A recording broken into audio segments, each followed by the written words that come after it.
जय श्रीराम, जय महाराष्ट्र। आम्ही प्रभाग क्रमांक 16चे मी उमेदवार आहे। शिवसेने सिंदेगडचे मी उमेदवार आहे। माझ्या पॅनल मधले जे डॉक्टर चौधरी मालेताई आहे त्यांच्यावर दबाव टाकण्यात येतो आहे। गुंडागर्दी करून आमच्या कॅन्डिडेटवर दबाव टाकून माघार घेण्याचा प्रयत्न करण्यात येत आहे।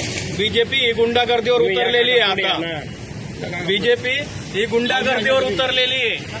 ही आमच्या कॅन्डिडेटांना धमकी देतीये, त्यांना माघार घेण्याचा दबाव टाकतीये, घर खाली करण्याच्या धमक्या देत आहेत। पण ही लोकशाही आहे, हे लोकशाहीचं खंडन आहे।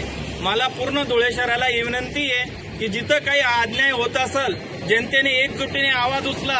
आज आपण आवाज उचला नाही तर आपल्यावर हुकुमशाही दाबल्या जाईल आणि आपण हुकुमशाहीमध्ये जगावं लागल। जय श्रीराम, जय श्रीराम, जय श्रीराम, जय श्रीराम। छत्रपती शिवाजी महाराज, छत्रपती संभाजी महाराज।